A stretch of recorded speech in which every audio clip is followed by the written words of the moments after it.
Donc merci d'être venu au JUG ce soir. Donc ce soir, c'est soirée OpenShift et c'est Akram qui va nous présenter ça. Donc je pense que le sujet va être très intéressant. Donc on va remercier aussi pour le buffet, comme à chaque fois, de nos sponsors, Oosphere, Ortis, Serial, Soprasteria, Calice et Ilem. Sans eux, on n'aurait pas de buffet.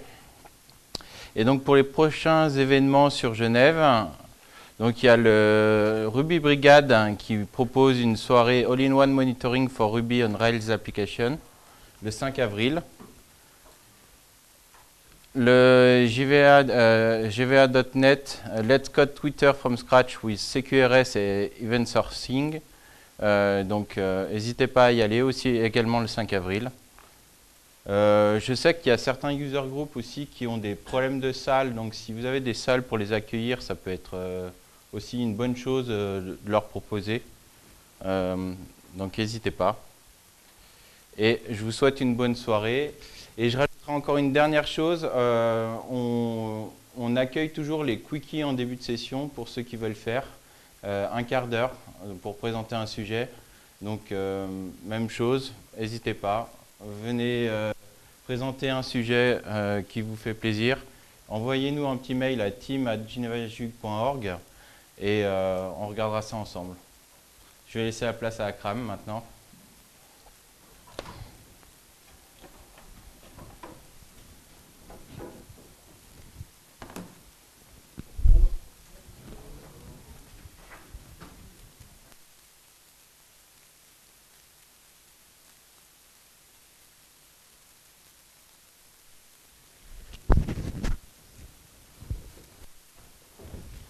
Pas la presse.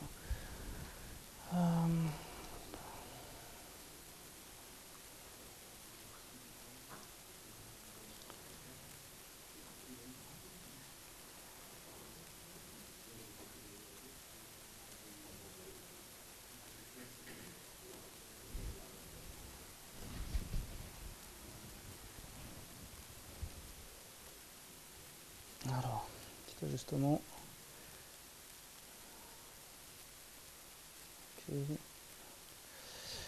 Et la presse, elle est là.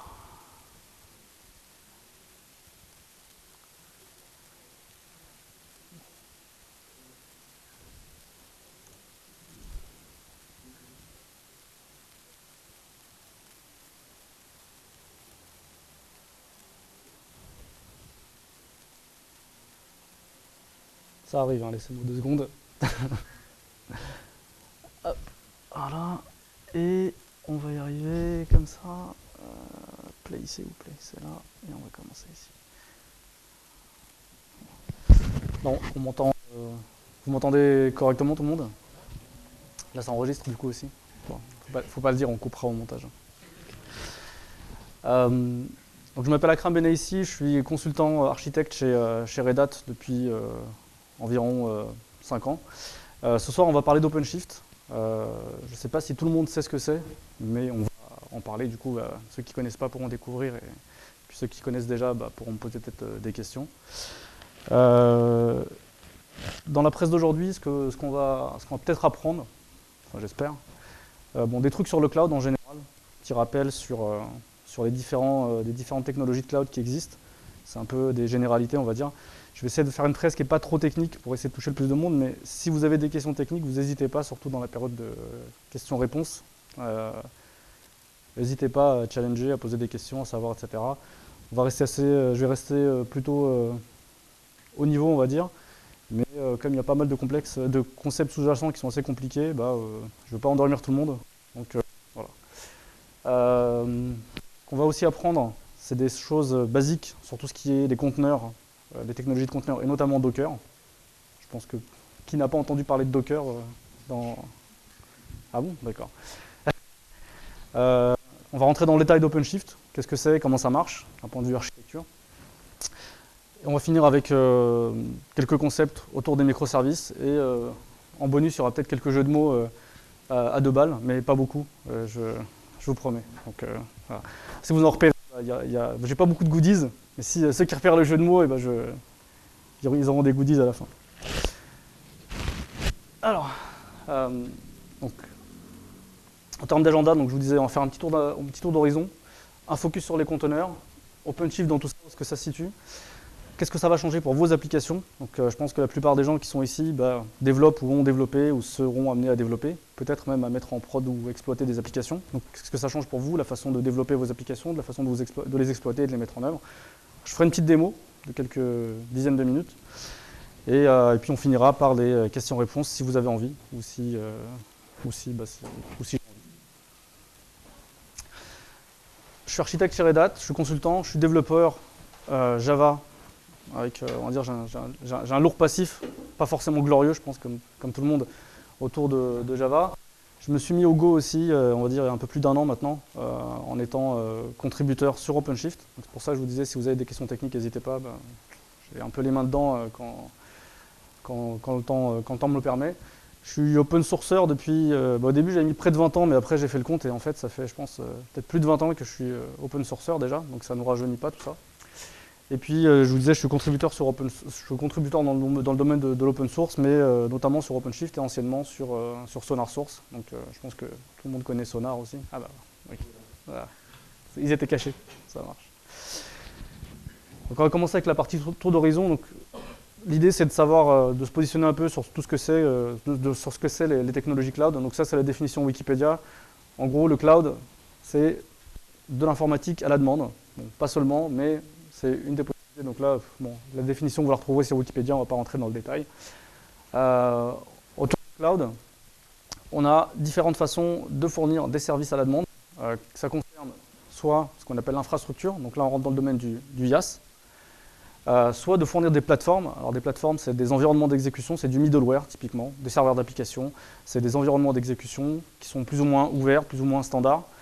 Et puis on a les technologies de type SaaS, donc c'est de fournir du service donc, à la demande de cette même façon-là. Un petit who's-who des domaines du cloud pour que vous arriviez à vous positionner. Les fournisseurs de IaaS aujourd'hui, donc ça peut être des fournisseurs aussi bien publics que privés. Donc si vous le faites chez vous, ça devient du privé, on appelle ça souvent du on-premise. Si c'est fait de manière publique, c'est des opérateurs publics, donc parmi eux il y a les géants du web, Amazon avec son offre EC2, Google avec son offre Google Compute Engine, CloudWatt qui est une petite boîte française que j'ai juste citée comme ça pour la partie anecdotique, mais qui est assez active on va dire sur la partie communauté OpenStack, Rackspace et d'autres, etc. quoi. Sur la partie PaaS, il y a d'autres acteurs, donc là c'est le domaine d'OpenShift on va dire. OpenShift ça se situe là-dedans, donc l'objectif c'est de pouvoir obtenir des plateformes, des environnements d'exécution type middleware pour vos applications de manière rapide et sous la forme de self-service. Et les autres acteurs qui se situent dans ce domaine-là, il y a Heroku qui est assez connu, Cloud Foundry, Google App Engine et d'autres. D'accord. Donc, ce qui les différencie, ça va être les technos qui sont utilisés en dessous et puis également l'écosystème, la façon dont c'est ouvert. Donc, OpenShift, je vais en parler tout à l'heure, mais c'est relativement, c'est un projet open source déjà, donc on va s'appuyer la plupart du temps sur des standards, des produits et des produits ouverts. Et puis enfin, les derniers types d'acteurs, c'est les acteurs du SaaS. Donc ça, on les utilise en général tous les jours. Si vous avez une messagerie sur Gmail, Outlook, peu importe. J'ai mis impôts.gouv.fr, bon, ne rend pas trop service, mais c'est aussi du SaaS, mais pour les gens des impôts, mais c'est un exemple parmi d'autres. Voilà. Ensuite, il y a une distinction aussi qu'on fait entre les clouds publics, les clouds privés et les clouds hybrides. Donc les clouds publics, on en a parlé. Le cloud, du coup, c'est pas que public. Il faut garder à l'esprit, et ça, la plupart d'entre nous, je pense ici, sont des professionnels de l'IT, au sens large, développeurs, consultants, exploitants, etc. Vous pouvez être amené à mettre en place ou à utiliser chez vos clients ce type d'infrastructure. Donc dans ce cas-là, on va dire qu'on est sur du cloud privé, qu'on appelle aussi parfois on-premise. Vous pouvez aussi avoir votre cloud à la maison. Bon, c'est pas, ça se fait de plus en plus. Il y a des produits comme OnCloud qui vous permettent d'héberger votre messagerie, etc. Maintenant, on voit un peu apparaître aussi des clusters sur Raspberry Pi qui font tourner du Docker. Bon, ça reste anecdotique, ça dépend pour qui, mais ça reste possible. Et puis, il y a une approche qui est hybride, qui est de dire on peut utiliser des ressources qui sont sur un cloud public, on peut en utiliser d'autres qui sont en interne, et puis faire collaborer l'ensemble dans un cluster. dans la forme de, si je déborde, si j'ai mes capacités en termes de compute qui sont plus importantes, plutôt que d'aller dans mon armoire et racker un nouveau serveur, j'en commande un sur un des fournisseurs de cloud public et je le rattache à mon infrastructure de PaaS ou de SaaS ou de IaaS. Les conteneurs, donc ça on va en parler. Tout le monde, je disais, a entendu parler de Docker. Il y a quelques mythes qu'il faudrait lever, on va dire, sur les conteneurs. La technologie des conteneurs, c'est pas quelque chose de nouveau. D'accord ? Bon, Docker, ça fait le buzz depuis quelques bons mois, années même, on va dire. Ils ont fêté combien? 1 an ou 2 ans, je crois, récemment, je ne me souviens plus. 2 ans, ouais, c'est ça. Donc la technologie des conteneurs, c'est pas nouveau, ça existait déjà sur des systèmes plus anciens. Déjà sous BSD, donc il y avait quelque chose qui s'appelait Jail, LPAR et WPAR, je crois que c'est quelque chose qui tournait sous Solaris, et WPAR, je ne sais plus sur quelle technologie. Les conteneurs, ce n'est pas de la virtualisation. D'accord ? Ça, il faut bien faire la différence entre les deux types de technologies. Et ce qui dit pas virtualisation, ça dit que ce n'est pas portable universellement. Ça veut dire qu'aujourd'hui, si vous développez des conteneurs sur une base Linux, qui est la technologie qui est la plus supportée aujourd'hui, eh bien, vous n'avez pas la possibilité de les porter nativement sur un Windows ou sur un Mac ou sur autre chose que du Linux. Donc les technologies de conteneurs, ça va quand même vous faire utiliser une fondation, un socle que vous allez porter au fur et à mesure de la vie de votre conteneur. Cette phrase-là, on la retrouve souvent, les conteneurs ne contiennent pas. Bon, en anglais, ça rend peut-être mieux. Il faut savoir que l'isolation dans les conteneurs, c'est uniquement logiciel. D'un point de vue Linux, par exemple, ça va s'appuyer sur des mécanismes qui sont assez anciens et qui existent anciens, relativement, on va dire, qui existent dans le noyau, qui sont les Linux containers, les LXC, les cgroups, les namespace. Je crois que j'ai un slide qui en parle, on regardera un peu plus tout à l'heure. Et le mythe aussi qui est intéressant de lever, c'est que les conteneurs sont enterprise ready. Alors, il y a plein de clients chez vous qui vont dire « Ah non, on ne peut pas nous aller en prod avec les conteneurs ». Bon, il y a un truc intéressant, c'est Google dit « Tout ce qui tourne chez nous aujourd'hui, que ce soit de Gmail à n'importe quelle application, ça tourne dans du conteneur Linux ».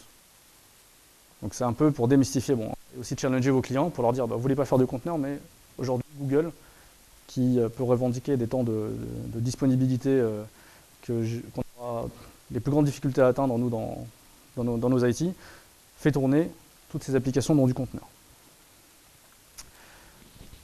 Donc ça montre un peu la différence qu'il y a entre la virtualisation et les conteneurs. Si vous prenez un système à base de virtualisation, donc on s'appuie toujours sur du hardware, c'est l'élément de base. On va rajouter par-dessus un petit OS minimal qu'on va appeler un hyperviseur. Et cet hyperviseur, il va être capable de fournir de l'abstraction vers le hardware à des OS qui vont être virtualisés. Ils vont avoir l'impression de tourner sur du logiciel, du physique, mais l'hyperviseur va pouvoir leur permettre d'émuler tout un tas d'accès au matériel. Ils vont avoir l'impression d'avoir un accès unique au matériel, mais ils vont être chacun cloisonnés, isolés. La problématique de la virtualisation, c'est que à chaque fois, vous allez devoir installer un OS supplémentaire. Donc vous avez votre image de virtu, là-dedans vous allez faire tourner votre OS, vous installez un nouvel OS. Vous avez des librairies à faire tourner, vous rajoutez dans cette brique-là, dans cette couche de virtualisation, les librairies, et enfin vous arrivez à faire tourner dans votre application. Pour le cas des containers, c'est un peu plus simple. C'est ce qu'il y a là. On va pas avoir la notion d'hyperviseur, on va avoir un système d'exploitation qui est minimal et qui lui va fournir une isolation au niveau des librairies et fournir une décoration en quelque sorte aux applications qui vont s'exécuter dessus pour leur faire croire qu'elles sont seules sur le site.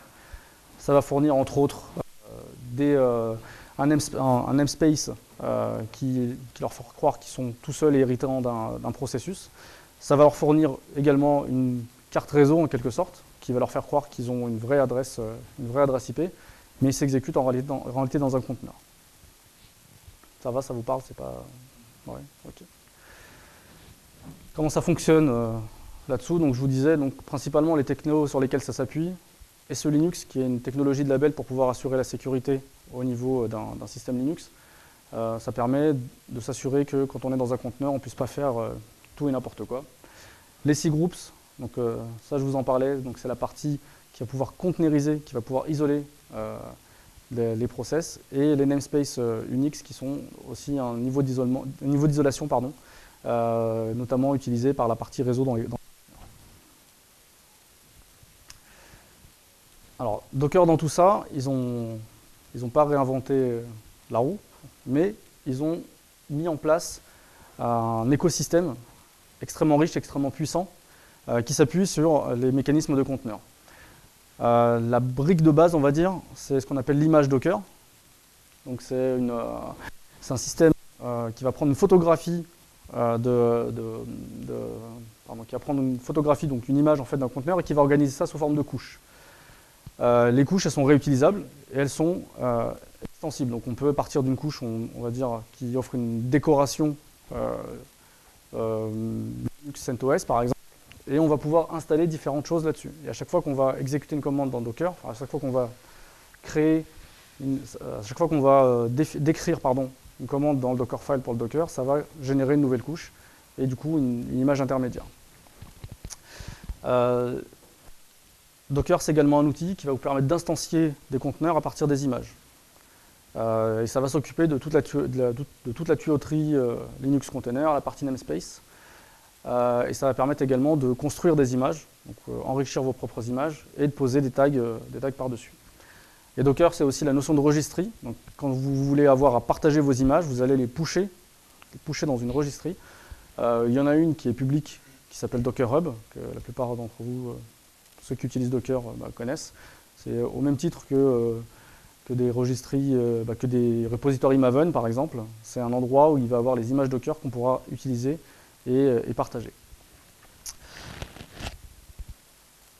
Alors, le challenge autour des conteneurs aujourd'hui, ceux qui ont déjà essayé de mettre des conteneurs en entreprise, c'est que finalement on prend goût en fait à cette facilité de pouvoir déployer rapidement des applications qui sont déjà toutes configurées, qui vont arriver avec en un claquement de doigts, en à peine quelques secondes, qui vont pouvoir se déployer sur votre machine.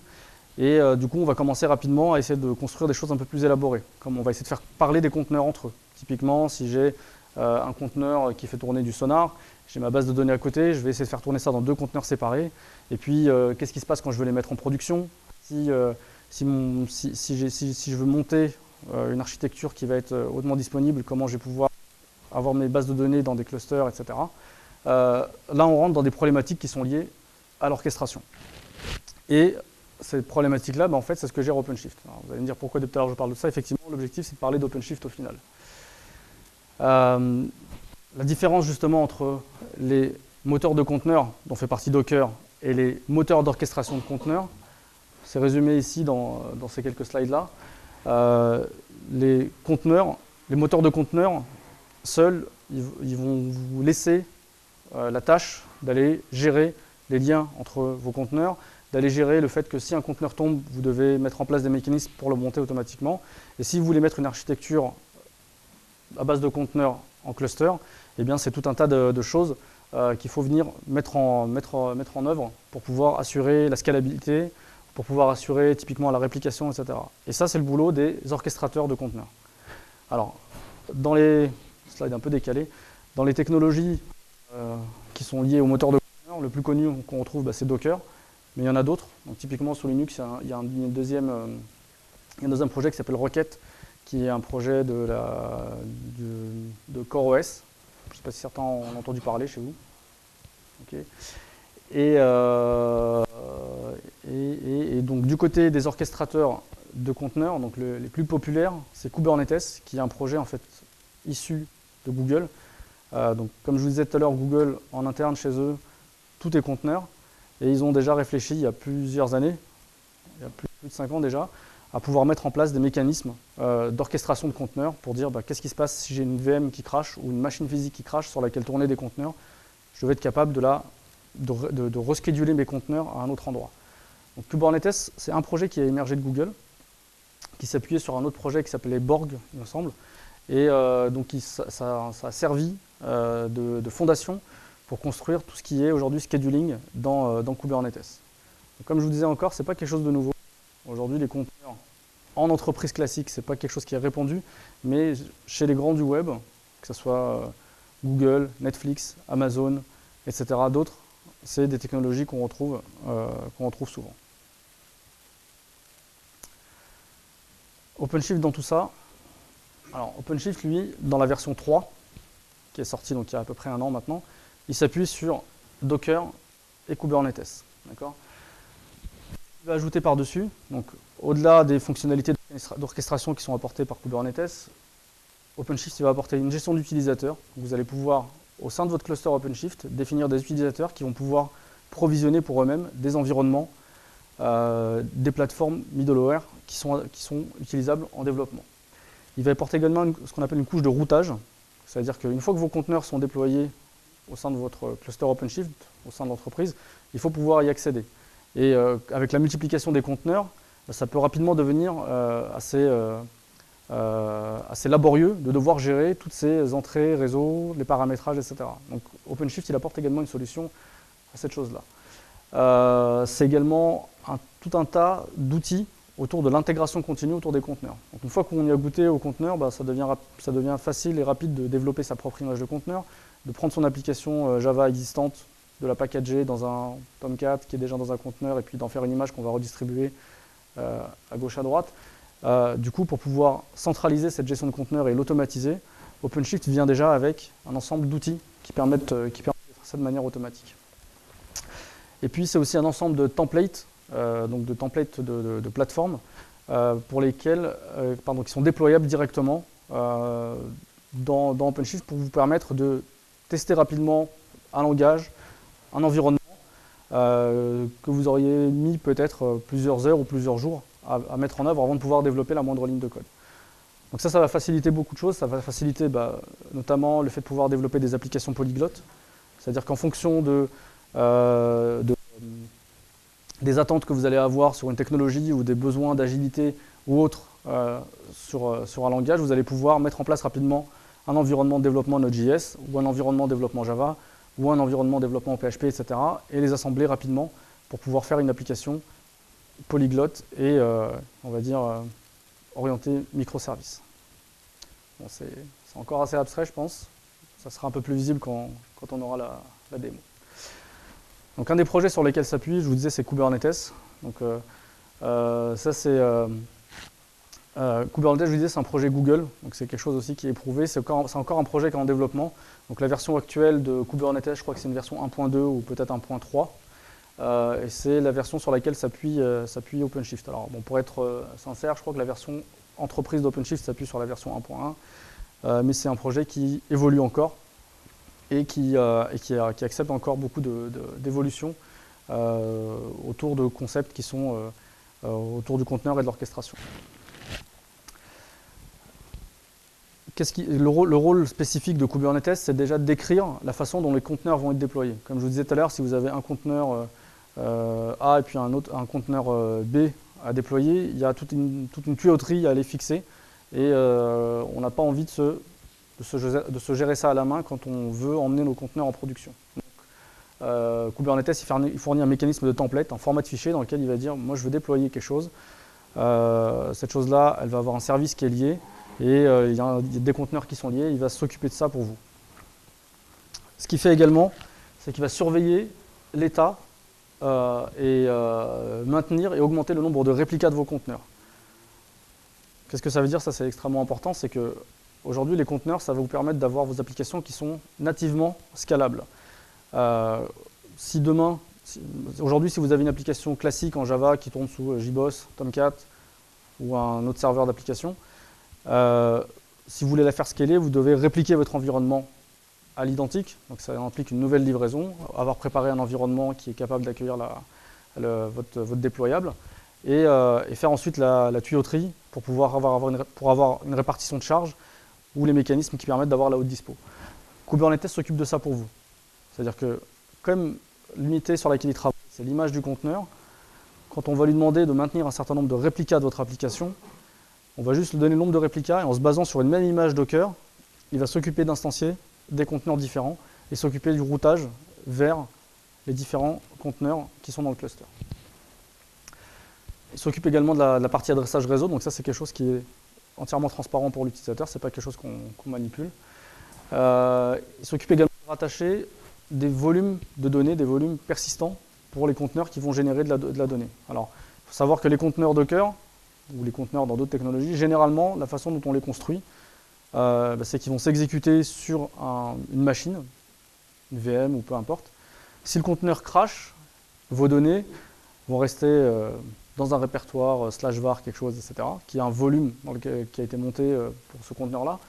Ça peut bien marcher en local. On peut même redémarrer le conteneur et repartir comme si rien n'était passé. Quand on est dans une infrastructure de type cloud, il faut savoir que vos conteneurs ils peuvent bouger. Donc s'ils génèrent des données, eh bien, ils vont les générer localement sur chacune des machines sur lesquelles ils s'exécutent. Donc Kubernetes lui fournit un mécanisme de volume qui va pouvoir rattacher à vos conteneurs, donc par type de conteneur, et faire suivre ces volumes-là, quel que soit l'endroit où le conteneur va atterrir. Et puis, il fournit un concept qui est extrêmement important, c'est le concept de service persistant. Alors, ceux qui ont fait des EJB, il y en a parmi vous. Bon, les EJB 2, alors. Bon, vous aviez votre service locateur, la remote home, etc. Donc, c'est un peu le même principe, mais au niveau infrastructure. Ça veut dire que vos conteneurs, ils vont avoir une adresse IP de service. Et ce qui est intéressant, c'est que cette adresse IP de service, elle va être identique sur chacune des machines sur lesquelles il va tourner. Donc, quand on veut atteindre un conteneur, on a juste à taper sur cette adresse IP de service. Si le conteneur s'exécute localement, il va juste repasser par la même interface. S'il s'exécute à côté, eh bien, il y a une règle de routage qui est mise en place depuis la node vers l'autre conteneur de manière transparente. Voilà. C'est ce que décrit un peu ce slide-là. Donc, la notion de conteneur dans Kubernetes et OpenShift, elle est encapsulée autour d'une notion un peu plus grande qui s'appelle le pod. Donc le pod, lui, il va regrouper un ensemble de conteneurs. En général, ce qu'on va mettre comme type de conteneur, c'est des conteneurs qui vont avoir à scaler de la même façon. Je m'explique. Imaginons que vous avez une application qui est composée d'une base de données, database, et d'un front-end. À chaque fois que vous avez votre nombre d'utilisateurs qui augmente, votre base de données peut potentiellement tenir la charge. Donc vous n'avez pas besoin de scaler votre base de données à la même vitesse que votre front-end. Parce que votre front-end, il sert en direct les utilisateurs, donc il a beaucoup de requêtes à traiter, il fait potentiellement beaucoup de transformations, de la validation, peu importe, etc. Du coup, quand on veut scaler notre application, des fois, on va être amené à scaler notre front-end de manière plus importante qu'une base de données. Du coup, quand on va packager ça dans un pod au niveau Kubernetes, on va mettre la base de données dans un pod et le front-end dans un autre pod. Maintenant, dans un cas différent, on peut imaginer qu'on a un front-end et un moteur de règles, par exemple, à côté. Et que ces deux éléments-là communiquent de manière systématique pour la validation des données. À ce moment-là, on va dire qu'ils vont scaler de la même façon. Donc à chaque fois qu'on instancie un nouveau front-end, on veut qu'il y ait un nouveau moteur de règles qui soit instancié. À ce moment-là, on va mettre les deux conteneurs dans le même pod. La notion de service, je vous disais, donc elle est importante. Ça fournit un nom unique au sein de votre cluster OpenShift ou de votre cluster Kubernetes avec lequel les applications peuvent être atteintes. Donc c'est un peu comme le nom GNDI dans une application qui tourne dans un serveur d'appli. Mais là, on est au niveau conteneur, on est au niveau infra.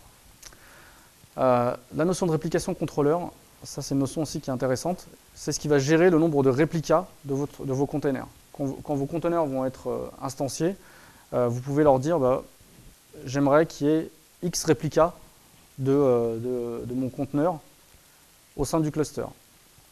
Et Kubernetes va surveiller en permanence l'état de ces conteneurs-là. Et si un venait à tomber parce que la machine physique ou VM ou peu importe tournait dessus à cracher ou autre chose, ou que le conteneur peut tout simplement cracher, Kubernetes va se charger d'instancier un nouveau conteneur. Donc ça a des applications sur vos applications.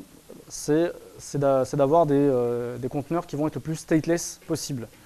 Étant donné qu'ils peuvent à tout moment être crashés et réordonnancés ailleurs, eh bien, il faut prévoir ce genre de comportement dans le développement des applications. OpenShift v3, donc je vous disais, ça s'appuie sur Kubernetes et Docker, et ça vient apporter donc, des éléments supplémentaires. Donc déjà, d'un point de vue architecture, un cluster OpenShift, comment ça va se présenter? Vous allez avoir ce qu'on appelle des nodes, donc ça c'est ces éléments-là. Ça c'est ce qui va avoir vocation à faire tourner les conteneurs.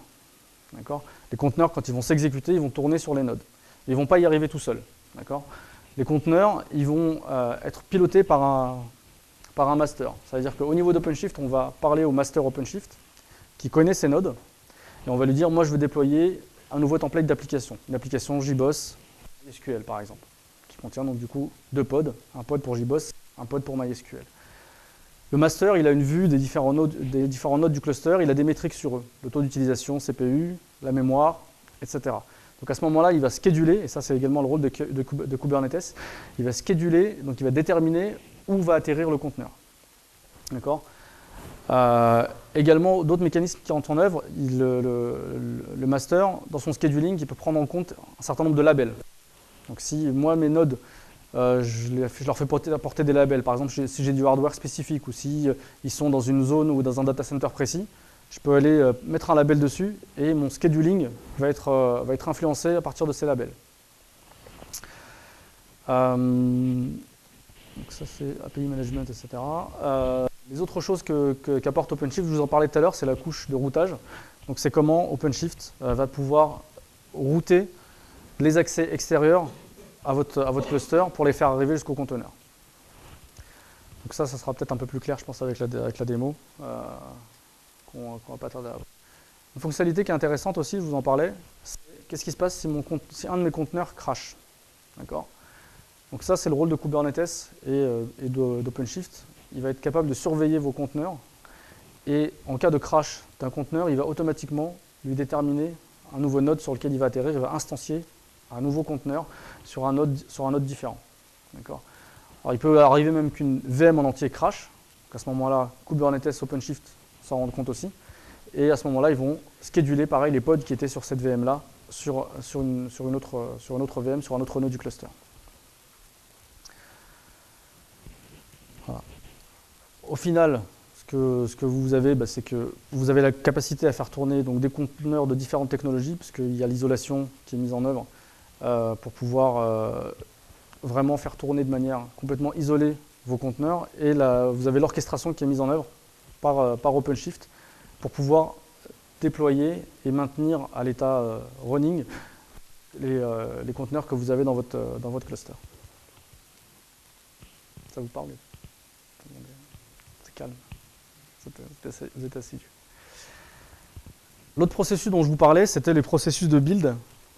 Donc si vous êtes familier des software factory, des usines logicielles, je pense que ça va relativement vous parler. C'est que cette mécanique de construction des images pour les conteneurs, elle est également, comme toute mécanique de construction de logiciels, elle est automatisable. Et la construction d'un conteneur aujourd'hui avec Docker, elle part de ce qu'on appelle un Dockerfile. Est-ce qu'il y en a parmi vous qui ont déjà écrit un Dockerfile? Ok. Donc le Dockerfile, lui, il va être lu par Docker. Quand on va faire un Docker build, il va lire ce Dockerfile et il va déterminer les différentes couches qu'il va utiliser ou qu'il va surcharger pour aller construire le contenu du conteneur. Le contenu de l'image, en tout cas, du conteneur. Dans OpenShift, on a un mécanisme qui permet de générer de manière automatique des images de conteneurs à partir de ce Dockerfile. Donc ça, c'est la première façon de construire des images dans OpenShift. Donc si demain, vous avez du code que vous savez faire tourner dans un conteneur, vous avez un Dockerfile qui va faire tourner, qui va construire votre application et qui va mettre dans un conteneur, vous arrivez avec ce Dockerfile-là, vous le donnez à OpenShift, et lui, il va vous générer automatiquement, donc à partir d'un build, il va vous générer une image Docker qui va pusher dans sa registrie interne. Et cette registrie-là, elle va vous permettre de partager vos images avec d'autres personnes, donc que ce soit dans l'entreprise ou directement en dehors de l'entreprise, en exposant cette registrie à vos clients ou à vos partenaires, etc. L'autre façon qu'on a pour builder dans OpenShift, celle-là elle est un peu plus adaptée à ce qu'on va faire et on va le voir dans la démo, c'est qu'on peut partir de code Java, PHP, Node.js, etc., de code source directement et faire aboutir à une image Docker. Alors le mécanisme qui est derrière ça s'appelle STI, comme Source to Image. Donc c'est un framework open source qui est autour de Docker, qui est autour d'OpenShift, qui va disposer d'une image Docker particulière, qui va être votre runtime pour votre application. Donc dedans, vous pouvez avoir votre JBoss, votre Apache, peu importe. Et en plus, il y a tout un tas de directives qui permettent, à partir d'un code source d'entrée, de builder vos artefacts définitifs. Donc si c'est un projet Java, par exemple, l'image STI standard de JBoss ou de Tomcat, elle va rechercher un pom.xml, elle va voir qu'il existe, elle va faire un MVN package, elle va récupérer les artefacts qui tournent, et elle va les copier dans le répertoire deployments de JBoss ou dans le répertoire web apps de Tomcat. Si c'est du PHP ou dans une autre techno, il va faire les traitements adéquats. Donc ça, c'est un certain nombre de templates qui sont déjà fournis avec OpenShift pour pouvoir réaliser ça. Une fois que ces éléments-là sont construits, donc vos tours, vos jars, vos horaires, etc., OpenShift va prendre l'image de base qui a servi à les construire, sur laquelle il y a votre middleware qui est prêt à faire tourner votre appli. Il va rajouter les artefacts qui viennent d'être construits et en faire une image Docker définitive. Et de la même façon, il va la pousser dans son registre Docker. Donc ça vous permet d'avoir une base de fonctionnement qui est identique pour tous vos utilisateurs. Donc il n'y a plus cette histoire de voilà, j'installe mon Tomcat à tel endroit, j'installe mon JBoss à tel endroit, j'ai pas mis les bons chemins, j'ai pas mis etc. Tout le monde part de la même image Docker, tout le monde part de la même base. Et ensuite, à partir du code source, on va construire une image définitive de l'application. Et c'est cette image-là qu'on va utiliser pour faire évoluer l'application et aussi pour la répliquer, pour la déplacer même d'environnement en environnement. Quand vous allez développer votre image, elle est pushée dans votre registry. Et ensuite, ce qui se passe, c'est que vous avez la possibilité de taguer cette image-là pour la faire passer de l'environnement de dev à l'environnement de QA. Une fois qu'elle est validée, de la même façon, on peut la passer de l'environnement de QA à l'environnement de prod. Donc c'est vraiment un changement de paradigme fort par rapport à ce qu'on fait traditionnellement dans l'entreprise. On va développer, et puis on a souvent le syndrome de « ça marchait sur mon poste ». L'objectif, c'est effectivement, si vraiment ça marchait sur votre poste, si vraiment ça marchait sur mon poste, eh bien on va le committer dans une registry, et c'est ce qui marchait qu'on va faire tourner. Ça va? Pas tout le monde s'est endormi, il y a encore des gens qui sont éveillés. Je vais vous faire une petite démo pour le coup.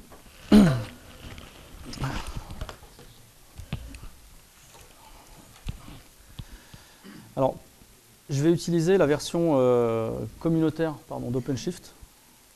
Je ne vais pas rentrer dans le détail, mais donc effectivement, OpenShift, ça existe sous la forme d'un projet communautaire qui s'appelle OpenShift Origin. Et ensuite, Red Hat, lui, s'occupe de packager cette version-là et de fournir du support. Ça s'appelle OpenShift Enterprise. Donc là, la version Origin, généralement, elle est, comme sur tous les projets open source, elle est plus en avance que la version entreprise. Ça peut arriver qu'elle soit moins stable. Ça arrive aussi qu'elle soit aussi stable. Mais bon. Alors, ce qu'on va faire dans cette démo-là, je vais déployer une application, donc souvent le processus source to image, et je vais essayer de la monter d'un environnement de dev vers la prod.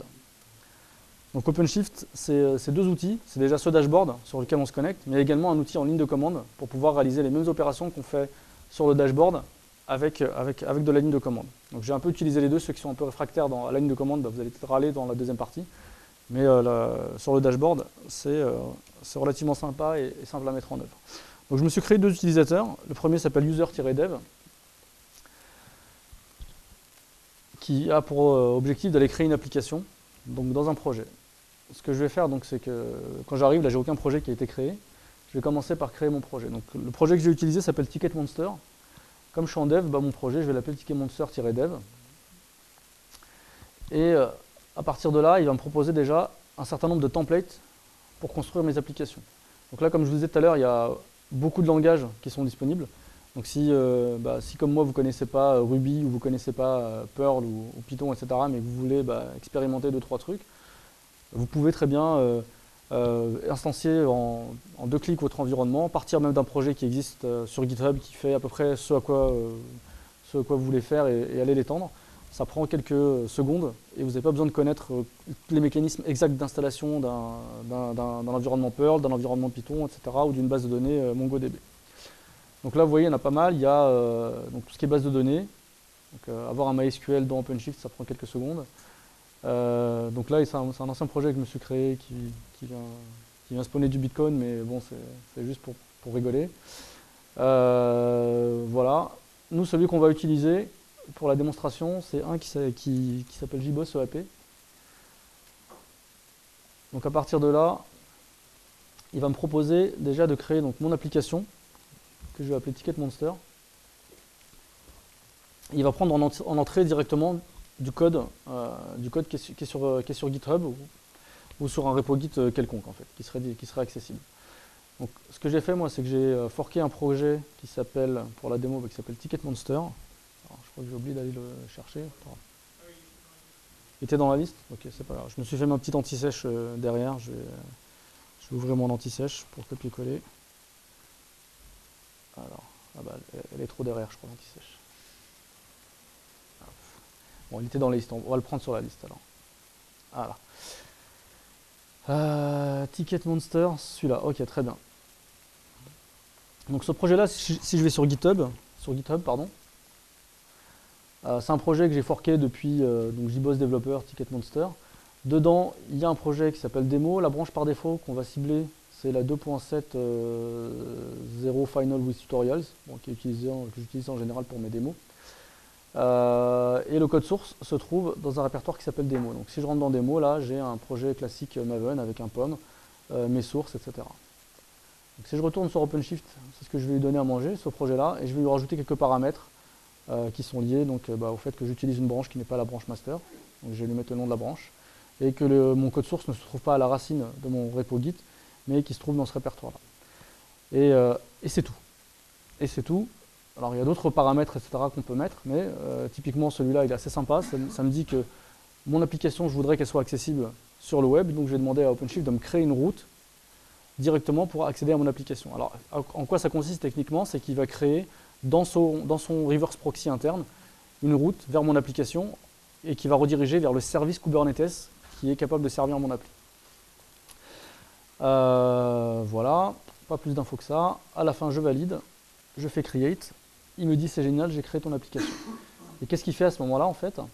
La première chose qu'il va faire, il va créer un build. Donc, je vous disais tout à l'heure, il y a l'image source to image. Donc il va créer un build à partir de cette image qui contient un runtime JBoss, mais qui contient surtout les outils pour construire mon WAR et mes autres éléments. Donc si je peux aller voir ce build pendant qu'il se déroule. Si je clique dessus, il me donne des informations dessus, et puis j'ai même une fenêtre de log où je peux aller voir ce qui se passe. Et là, effectivement, je vois, il a commencé par faire un git clone du repo Akram Ticket Monster, puis il va se positionner sur la branche qu'il faut, il va se positionner dans le repo qu'il faut, et là on voit, il fait tourner quoi? Il fait tourner un MVN install, ou un MVN package, je crois. Donc là, pour ceux qui connaissent Maven, ils voient que, vous voyez, il va télécharger les artefacts un par un, jusqu'à finaliser le build de mon application. Donc ça prend dans notre cas un peu moins d'une minute. Donc là il est en train de compiler les sources. Voilà.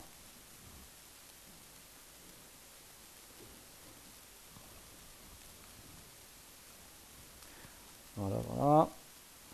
Petite musique d'attente peut-être. Pendant. Voilà, donc là il a buildé le WAR. Le message qu'on aime bien quand on fait du Maven, le build success. Et puis, qu'est-ce qu'il fait? Ce qu'il m'a construit, il va le copier dans un répertoire donc, qui est propre à JBoss, EAP, pour pouvoir faire son déploiement. Et tout de suite, une fois qu'il a fini ça, donc ça lui génère une nouvelle image Docker. Et qu'est-ce qu'il fait? Il va pusher cette image-là, avec le tag latest, dans la registrie interne d'OpenShift. Donc ça, ce qu'on voit ici, c'est la Docker registry interne d'OpenShift. Et il me dit quoi? Il me dit successfully pushed. Donc il a réussi à pusher mon image dans la Docker registry. Si je retourne sur l'overview, il se passe des choses nouvelles ici. Donc il a terminé son build, le build est successful, et il a commencé directement à me déployer l'image Docker qu'il vient de construire. Il me la déploie en tant que nouvelle application. Donc, si je clique ici sur le pod, je vois le nombre de pods que je possède, et je peux aller voir également les logs du démarrage de mon pod. Et là on voit ce qu'il y a dedans, c'est un JBoss, mais ça peut très bien être un Tomcat, etc. Donc là il démarre, j'appuie sur follow pour aller tout en bas. Et là, en 15 secondes, il a démarré. Bon, c'est une machine pas très costaud que j'ai sur OVH, mais du coup, là, il a démarré mon application dans son pod. Si je retourne ici, je vous disais tout à l'heure, il y a un nom de service qui est associé à mon application. Donc, mon service s'appelle Ticket Monster. Et là, il m'a rajouté une route. Cette route-là, en fait, c'est une URL, tout simplement. Donc, là, si je vais visiter cette URL, je retrouve directement mon application. Alors, si je veux bien, voilà. Donc là, c'est mon application Ticket Monster qui est développée en Java. Ça, c'est relativement simple. Vous voyez, en quelques secondes, on est parti d'un code source Maven à une application qui tourne sous Java, sous JBoss. La fonction qu'on pouvait gérer aussi tout à l'heure, c'était la réplication. Donc, je vous disais tout à l'heure, là, imaginons que mon application serve à un certain nombre d'utilisateurs. Je vais juste regarder un truc, je ne sais pas si je l'ai activé ou pas. Ouais, c'est pas grave. et que j'ai un pic d'utilisateur qui survient. À ce moment-là, je peux lui dire de répliquer mon application. Donc là, il va passer de 1 pod à 2 pods. On voit, c'est extrêmement rapide en fait.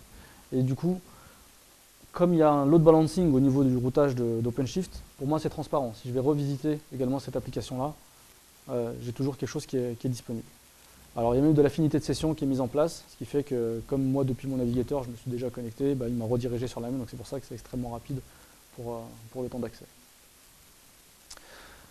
Ce qu'on peut faire, et qui est aussi intéressant, c'est on peut paramétrer le build autour d'OpenShift. Donc là, le build, à la création du projet, il s'est déclenché une première fois tout seul. Si je veux aller déclencher un nouveau build, donc là j'ai les paramètres de mon build qui sont là, je vais cliquer ici sur Start Build. Mais je peux faire un truc un peu plus sympa, c'est que je peux utiliser des webhooks que je vais paramétrer dans GitHub et qui disent qu'à chaque fois que je vais faire un commit dans GitHub, je vais demander de rebuilder automatiquement mon application. Donc comment ça se fait? Comment on procède? Dans la partie configuration de mon build ici, j'ai des URL un peu spéciales, donc une URL de GitHub, GitHub webhook URL qui pointe en fait vers ma console OpenShift, vers un secret donné, etc. Donc ce que je vais faire, c'est que je vais copier cette URL là. Donc il y a un petit raccourci ici, copy to clipboard. Je vais aller sur mon repo Git. Dans les settings, ici, j'ai la possibilité donc, de définir des webhooks. Donc j'en ai déjà défini un pour ce projet-là. Celui-là, je vais le supprimer. Donc, il me demande mon mot de passe. Voilà. Et je vais ajouter un webhook. J'ai juste à coller l'URL ici. Le secret, ça on n'en a pas besoin. Et comme j'utilise des certificats auto-signés pour mon OpenShift à moi, je désactive la vérification du certificat SSL. Et puis, j'ai juste ajouté le webhook. Il me dit OK, j'ai réussi à le valider, tout se passe bien. Alors pour le test, après, ce que je vais faire, donc si je retourne là sur OpenShift, pour l'instant, il ne se passe rien. On tourne toujours avec la même image qui a été buildée il y a maintenant 1 minute et 25 secondes. Du coup, ce que je peux aller faire maintenant, c'est aller modifier mon code source. Donc là, je le fais sur GitHub, mais si vous avez votre environnement de développement préféré sous Eclipse ou autre chose, vous pouvez le faire. Et puis, je vais aller modifier directement le code source de l'application web. Donc, pour que ça soit visible, je vais faire une page HTML qui est dans le front-end. Hop, template, desktop. Ça va être plus compliqué encore. Et c'est la page de garde home. Et du coup, alors ce que je vais rajouter, hop, est-ce qu'il a sélectionné ici Geneva, pardon. Voilà, Geneva Jug. C'est Geneva Jug ou Geneva Jug? Geneva Jug. Hop. Et je vais le rajouter à un autre endroit. Hop, Geneva Jug. Pardon, un petit problème de scrolling. Voilà. Je commit. Bon, commentaire, je n'ai pas beaucoup d'imagination. À ce moment-là, donc ça va me générer un commit sur mon repo Git. Et si je retourne sur OpenShift, immédiatement, il a démarré un nouveau build ici. D'accord?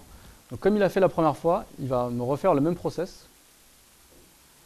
Il va me retélécharger mes artefacts, mon repo, et il va commencer à lancer Maven pour rebuilder, etc.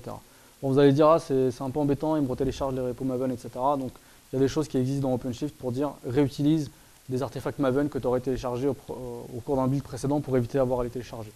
Ou d'autres façons de faire, c'est de rajouter un Nexus dans OpenShift pour qu'il push des artefacts ou qu'il s'en serve en tant que cache pour ces artefacts Maven et qu'il les réutilise.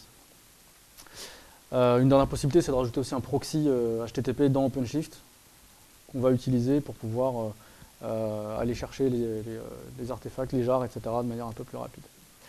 Voilà, donc là, il a réussi à builder le WAR. Il push la nouvelle image sur la registry et encore une fois, il a réussi. Donc là, on va essayer de se dépêcher d'aller sur Overview, parce qu'il y a un truc sympa à voir. Voilà. Là, en fait, ce qu'il a fait, donc il a lancé la nouvelle image. Il y a toujours l'ancienne qui tourne. Il a décommissionné, donc il a retiré la version précédente. Et dans le même temps, il a mis la nouvelle version. Donc là, on voit Ticket Monster qui est issu du build numéro 2.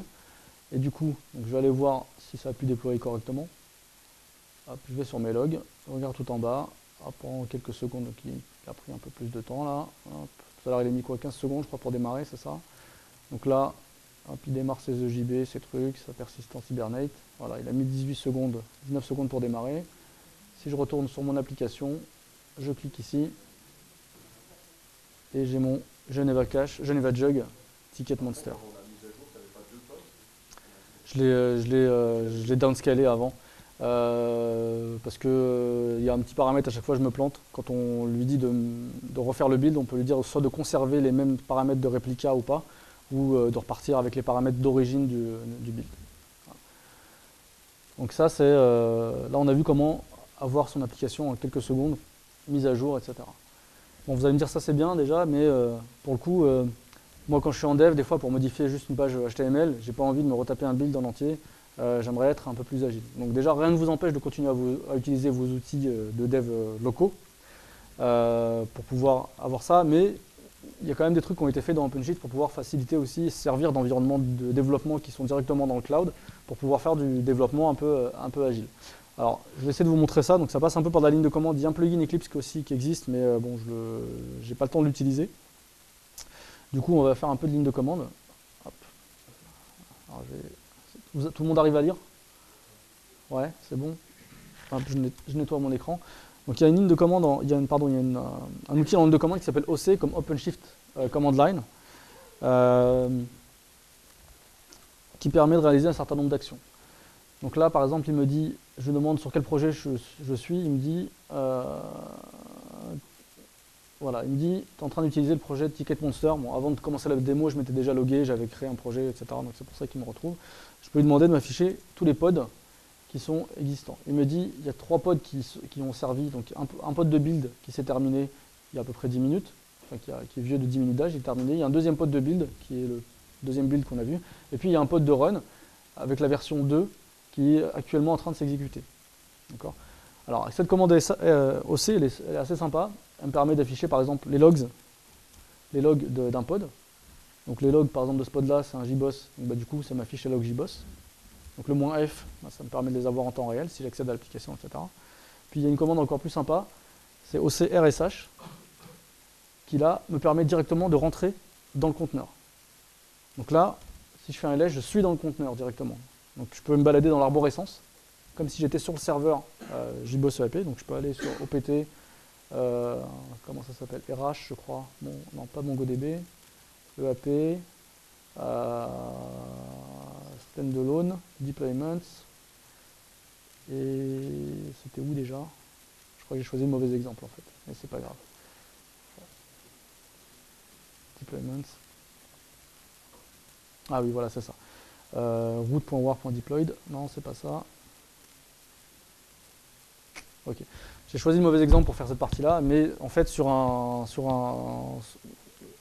Tomcat ou sur un JBoss sur lequel on fait le déploiement avec le war exposé, on peut très bien se rendre ici dans le répertoire et aller modifier directement le code source des pages HTML ou autre pour pouvoir avoir un rendu qui est immédiat juste en faisant un F5 du navigateur. Le truc, c'est que si je fais ça et que je crache mon conteneur, je crache mon pod, évidemment, j'ai perdu mes changements. D'accord. Donc, c'est à utiliser avec un mode différent. Ce qu'on peut faire également, c'est qu'on peut attacher des ports locaux du conteneur, des ports distants des conteneurs, pardon, à des ports locaux de ma machine. Alors ça, c'est pratique pourquoi? Si vous voulez faire du remote debugging. Donc, votre JBoss ou votre Tomcat, ils peuvent écouter, on peut les configurer pour démarrer en mode debug. Et à ce moment-là, il y a le port, je crois que c'est JNDP, je crois, enfin je ne sais plus exactement comment ça s'appelle, mais vous pouvez vous connecter à ce moment-là avec votre Eclipse et faire du remote debugging, donc modifier votre code Java à chaud dans Eclipse, valider, et ça change directement dans le pod, dans le conteneur que vous êtes en train d'utiliser.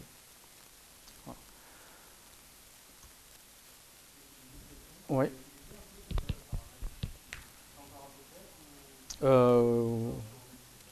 Alors, ouais, ça m'arrive encore. Un peu de moins en moins de Java, mais ça m'arrive encore.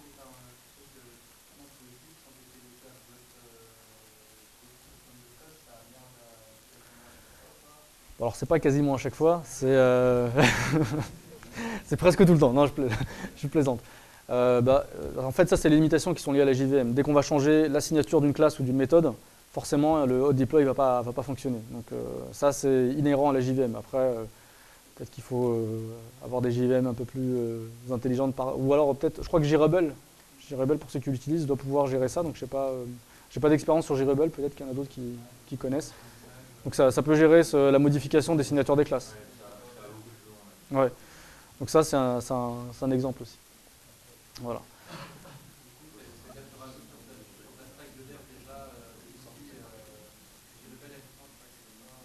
Ouais, c'est pas open source, je crois. Mais bon, c'est des outils qu'on aurait déjà en interne sans être forcément sur OpenShift. Si on veut avoir toute cette mécanique d'agilité sur les développements, où on veut faire du debug assez approfondi, etc., on a déjà ce type d'outils. Là, c'est juste pour montrer que on peut avoir le même fonctionnement avec des outils type OpenShift, etc.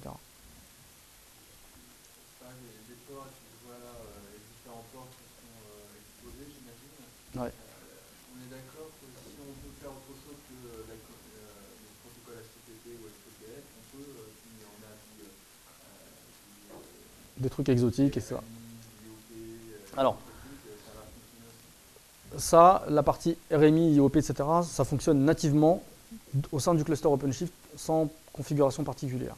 Ensuite, c'est là où ça se corse un peu, c'est si on veut exposer à l'extérieur du RMI IOP, ce qui n'est pas un cas fréquent, mais bon, sur d'autres protocoles, je sais pas, des protocoles bancaires ou autre chose, des fois ça peut arriver que le client il dise, bah voilà, moi j'expose tel protocole en France, bah, il y a du PCIT, ouais, ou alors X25 c'est un peu trop bas niveau je pense pour OpenShift, mais ça peut être des protocoles d'échange bancaire ou autre chose qui ne sont pas basés sur HTTP, et du coup on veut quand même les exposer. Alors, il y a une fonctionnalité dans OpenShift, c'est pas supporté directement par l'OpenShift router, donc qui fournit le load balancing sur ces routes-là, c'est pas supporté nativement. On peut très bien overrider l'image qui est utilisée actuellement par l'OpenShift Router pour lui faire gérer des protocoles TCP sur des ports particuliers. Nous, on ne le fait pas parce que la majorité des clients font de l'HTTP et de l'HTTPS ou du SNI. Donc, alors SNI, c'est aussi une autre façon de faire passer n'importe quel protocole autre que HTTP, HTTP et HTTPS. N'importe quel protocole qui supporterait SNI. Ça, c'est supporté par défaut. L'autre possibilité qui existe dans OpenShift, c'est qu'on a une fonctionnalité qui s'appelle Node Port.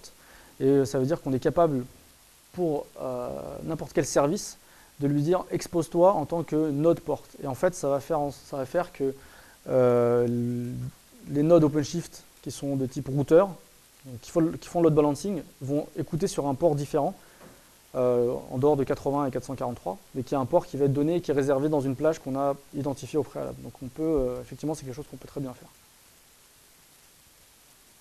Bon, c'est assez technique, c'est un cas d'utilisation qui est assez compliqué.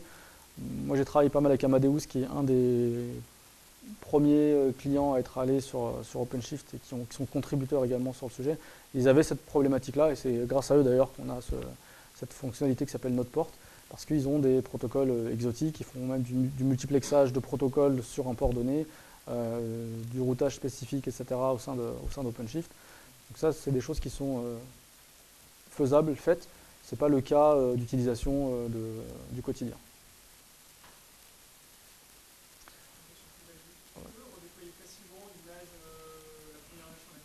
On dirait que tu as préparé la question.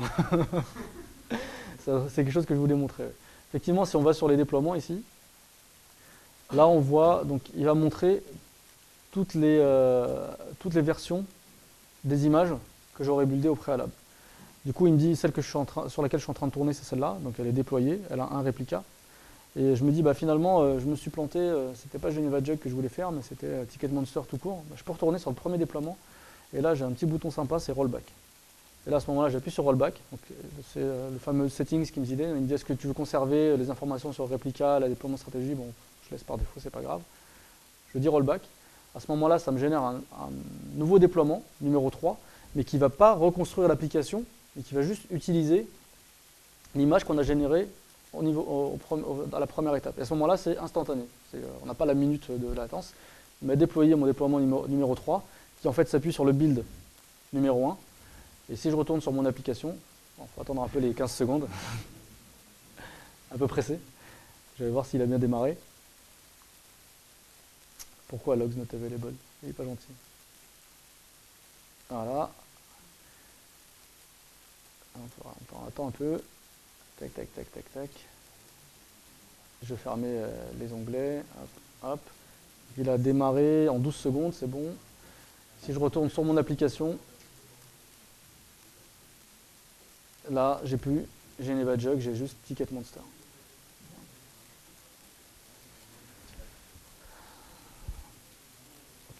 Question là-bas. Il aurait fallu mettre 2 réplicas. Alors, en fait, il y a d'autres paramètres sur lesquels on peut jouer. Ça veut dire que, alors 2 réplicas, oui, on n'aurait pas eu d'interruption de service, mais normalement, avec un réplica non plus, on n'aurait pas eu d'interruption de service.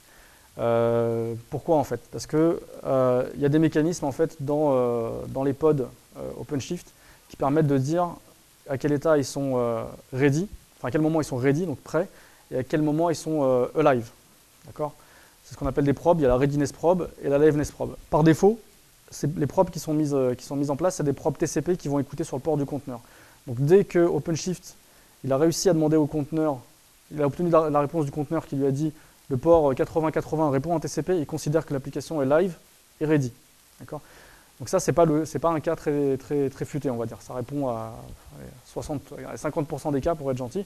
Mais un vrai cas, c'est quand même de dire est-ce que j'arrive à atteindre, par exemple, la page d'accueil de mon application. Donc ces liveness probe et readiness probe, elles sont surchargeables.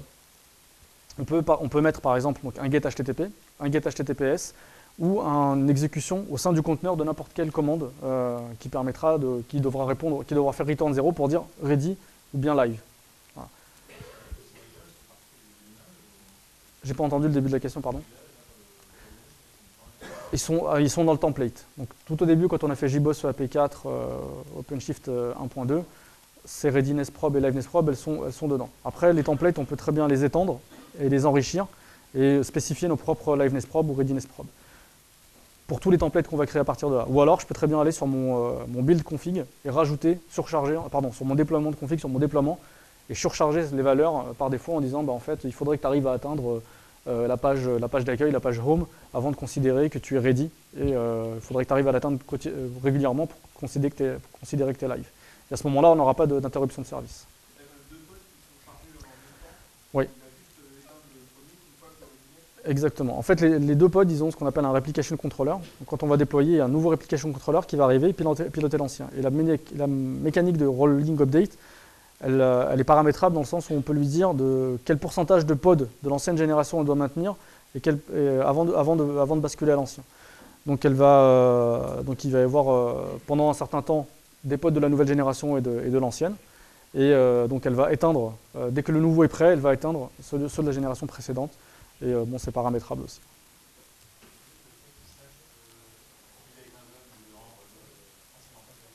Ça, c'est dans l'image STI.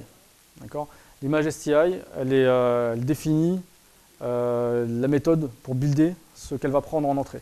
Si je prends du code d'une application Node.js que je le donne à bouffer à l'image JBoss EAP, à l'image Wildfly ou autre chose, il ne saura pas le builder, il ne va pas trouver de pomme, il va dire j'ai rien trouvé, je déploie rien en fait. Donc il va me générer une image vide, potentiellement avec juste la page d'accueil de Wildfly ou la page d'accueil de Tomcat. Voilà. Donc ça, c'est effectivement la partie... on a fourni un tas de templates pour les cas les plus fréquents, du Node.js, dans une version qui est un peu plus qu'obsolète, du PHP, je crois qu'il doit le faire avec Grunt, si je dis pas de bêtises, du Maven du Java qui buildait avec Maven. C'est les cas les plus classiques. Et pour les images Java, on gère aussi le déploiement binaire. Donc c'est-à-dire si dans votre repo Git, ce qui n'est pas forcément très bien, vous mettez dans le répertoire deployments des jars, des war, des EAR, en plus, il va copier ces éléments-là directement dans la target de déploiement. Donc vous pouvez faire du déploiement de binaire directement aussi dans OpenShift. On peut le faire depuis un repo... Alors, là, out of the box, on ne peut pas le faire avec un repo Maven. Ça nécessiterait d'étendre, une image STI particulière qui dit, voilà, je peux poser une variable d'environnement qui contiendra l'adresse de mon repo Maven. Et à ce moment-là, je peux aller tirer. On peut très bien faire un curl, n'importe quel curl dans l'image STI pour dire, on va tirer ça.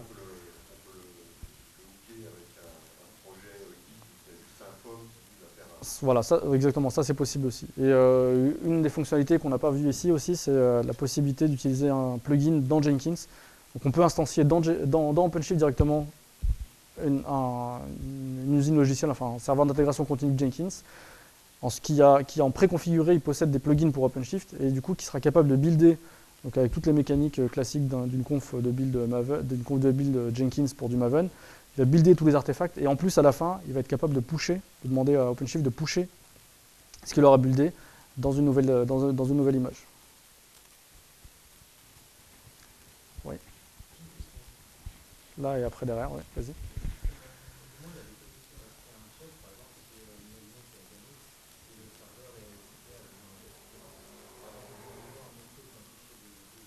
Mhm. Alors, je vais pas dire de bêtises là-dessus. Je pense pas que ça soit géré nativement, cette partie-là. Ça veut dire que par défaut, lui, on lui a demandé de faire du rolling update avec son pourcentage. Il n'est pas capable aujourd'hui de déterminer s'il y avait. Alors, l'OpenShift Router aujourd'hui n'est pas capable de communiquer avec le Replication Controller en amont pour lui dire attends, j'ai encore des connexions là-dessus, ne fais pas de rolling update sur cette partie-là. Voilà. Non, cette gestion-là. Ça peut arriver, bien sûr.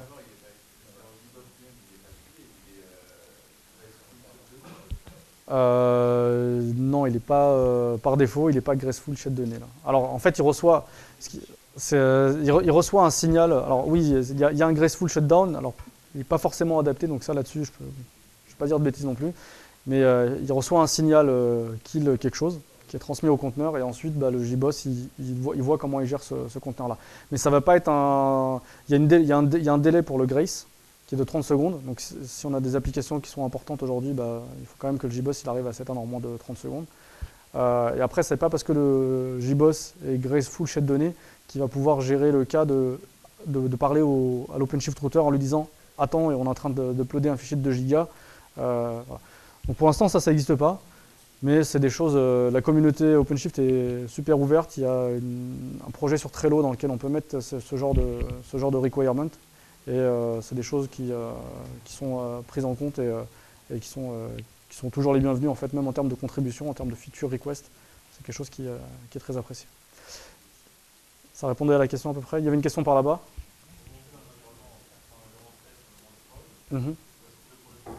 Exactement. Alors du coup, je vais peut-être, je sais pas si on avait un timing précis ou ça va. Ok. Du coup, c'était la deuxième partie de la démo que je voulais faire. Effectivement, donc ça passe par un projet différent. Donc, imaginons qu'on veuille passer mon application en environnement de QA, on va dire. Donc, on va faire de la dev à la QA, mais c'est analogue pour le faire de la dev à la prod. Du coup, je vais avoir un projet, un user qui s'appelle user QA. Mon user QA, pour l'instant, il a aucun projet qui est configuré pour son namespace.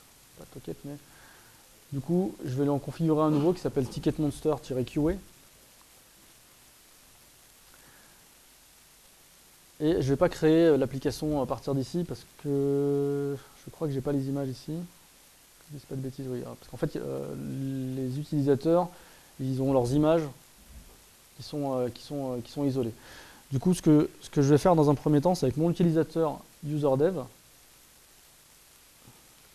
Je retrouve ma souris. Je vais commencer par donner les droits. Alors bien sûr, ce process-là de donner les droits sur l'image, etc., donc ça c'est quelque chose qu'on fait une fois pour toutes au niveau des projets, quand on a déterminé quels sont les users qui appartiennent à tel groupe, etc. Donc on va dire un tel a le droit de tirer les images d'un autre, etc. Je retrouve mon anti-sèche encore. Voilà, elle est là, mon anti-sèche. Allez. Il faut que je retrouve ma souris. Voilà, merci. Voilà. Donc j'ai créé mon projet. Je vais rajouter avec le user. Là, je suis connecté donc, en tant que user de dev. Donc je me suis mis d'accord avec le user de la QA qu'on était prêt à les tester. Donc ce que je vais commencer par faire, c'est que je vais lui donner le droit de visualiser tous mes projets. Pardon, je vais lui donner le droit de visualiser mon projet. Donc du coup, là, je suis connecté en user QA. Quand je reviens ici, j'avais mon projet Ticketmonster QA, mais j'ai aussi le projet Ticketmonster-dev. Si j'essaie de le supprimer, là, il me dit que j'ai pas le droit parce que c'est pas mon projet. Moi, j'ai juste les droits de visualisation là-dessus. Ensuite, ce que je vais faire, si je retrouve ma souris encore, je vais ajouter les droits de pool. Je vais autoriser l'utilisateur user QA à faire un pool de toutes les images qui sont générées par le user, qui sont générées sur le projet Ticketmonster-dev. Bon, la ligne de commande est un peu verbeuse, mais bon, ça se scripte facilement, on va dire. Et puis c'est plutôt fait une fois par toutes par l'administrateur OpenShift, sachant que toute cette partie gestion des utilisateurs avancés, c'est encore en amélioration, ça va arriver dans la version 3.3 a priori. Donc là, enfin 3.3. Donc là, on est en version 1. Je crois que c'est 1.5 déjà. Alors, je ne sais plus, moi je suis un peu la track entreprise, mais bon, voilà. Ça va arriver en tout cas dans les versions à venir. Du coup, maintenant que j'ai le droit de faire ça, ce que je vais faire, c'est que je vais aller repérer l'image qui m'intéresse sur le projet du user. Pardon.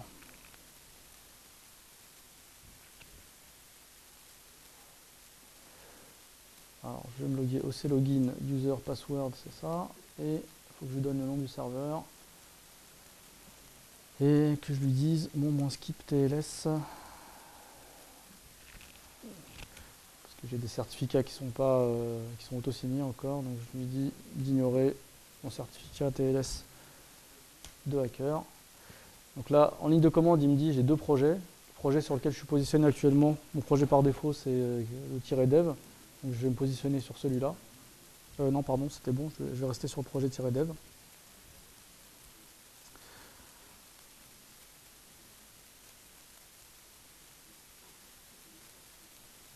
Voilà, alors, projet QA. Donc je me positionne sur ce projet-là. Et je vais demander maintenant à voir toutes les images qui ont été buildées par l'utilisateur, qui ont été buildées dans le projet ticketmonster-dev. Et là, je me retrouve avec 2 ou 3 images. Je crois que ça aurait dû être... oui, alors c'est 2 images qui ont correspondu à 3 builds différents, à 3 déploiements, pardon, mais c'est 2 images. Et il me dit donc celle qui est actuellement utilisée, donc elle a le tag latest, et elle a été pushée il y a 22 minutes. Du coup, ce que je vais faire, moi, c'est que je vais créer un tag. C'est un peu de la ligne de commande, je pense que ça fait un peu mal à tout le monde. Je vais demander, le tag qui m'intéresse, moi, c'est cette partie-là. Ça, c'est l'identifiant dans la registry OpenShift du build numéro 1 qu'on a joué, donc pour le coup, qu'on avait joué 2 fois. Je retrouve encore mon anti-sèche. Donc, localement, enfin moi sur mon projet QA, j'ai aussi un image stream, mais il est vide. Et du coup, je vais créer une nouvelle image. Enfin, je vais avoir un nouveau tag dans mon image stream qui va pointer vers ticketmonster-dev et que je vais appeler ticketmonster QA 1.0 release candidate 1. D'accord ? Donc maintenant, si je regarde mes images stream, j'ai cette image-là qui me permet de faire un nouveau déploiement. Et ce que j'ai à faire, bah, c'est juste créer une nouvelle application à partir de ce tag-là. Donc je crée ma nouvelle application. Il me dit, bah voilà, j'ai trouvé l'image dans la registry. Je vais commencer à te créer tout ça. Et si je retourne sur le projet ticketmonster QA, là, je me retrouve directement donc, avec mon application qui est disponible. Je peux aller voir comme d'habitude si ça s'est bien déployé, si ça a bien démarré déjà. Hop. Follow, voilà. Il démarre en quelques secondes. Il ne va pas refaire le processus de build. Là, c'est bien la même image qui est l'image qu'on a buildée, qu'on va rejouer, qu'on va déployer, la même image qu'on avait en dev, qu'on va tester en QA. Follow, voilà, il met un peu de temps à démarrer.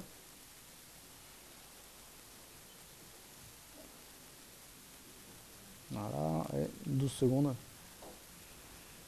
Ok, il a mis 11 secondes. C'est pas trop mal, mais on peut faire mieux encore. Et là, tout petit hic en fait, c'est qu'il ne m'a pas créé la route par défaut donc, que j'avais tout à l'heure comme j'avais. Là, j'ai juste le service. Du coup, mon application, là, elle n'est pas visible sur Internet. Du coup, bah, j'ai soit la possibilité de créer la route directement depuis l'interface ici, donc je peux rajouter une route sur mon service. Bon, je suis un peu fainéant, je vais la faire en ligne de commande, parce que la ligne de commande est assez simple. J'ai juste à lui dire expose le service. Alors, OC expose service. Bizarre, j'ai pas la complétion. Je lui donne le nom du service. Voilà. Et là, il me crée automatiquement une route qui pointe vers l'application de QA. Hop, elle est là. Et du coup, c'est la version Geneva Jug qui était la version qu'on avait buildée tout à l'heure. Donc après, on rentre dans un cycle de test. La QA test me dit ok, ça c'est bon, c'est pas bon, etc. On refait une release candidate 2. Et quand on s'est mis d'accord, on fait la 1.0 qu'on va passer en prod avec le même mécanisme. Question là-bas. Vas-y, vas-y.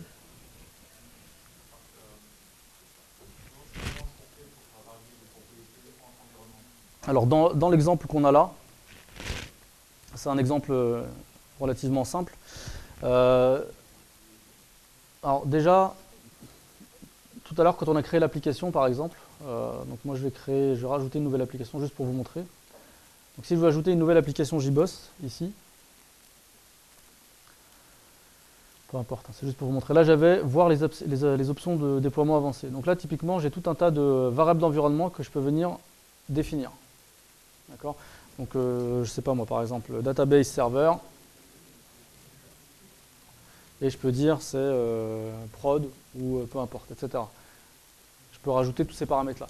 Donc quand j'ai créé l'application à partir du tag, tout à l'heure, j'ai fait un OCNUApp et je lui ai rien passé. Mais on peut très bien faire un OCNUApp, le nom de l'image, et rajouter donc un certain nombre de paramètres qui sont liés à l'environnement. Donc en disant environnement égale à prod, database name égale à Toto, etc. Ça, c'est le premier niveau, c'est ici avec ces images basiques-là.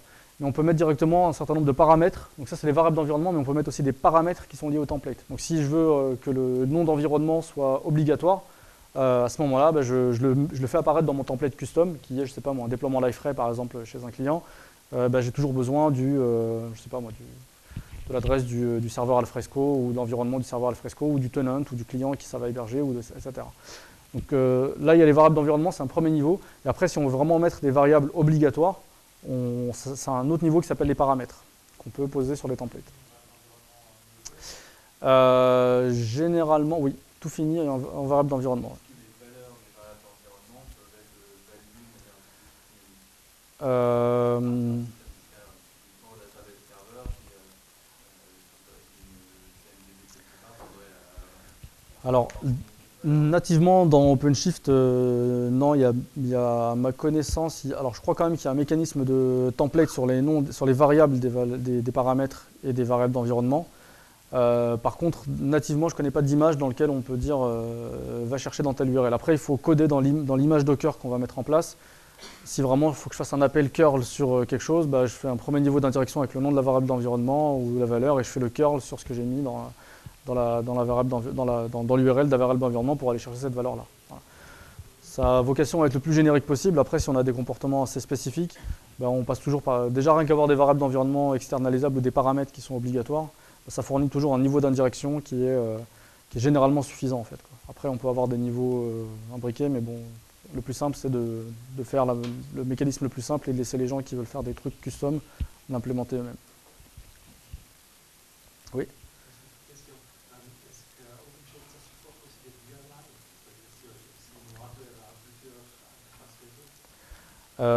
Alors, oui, mais dans l'architecture de base d'OpenShift, c'est pas un besoin obligatoire, on va dire.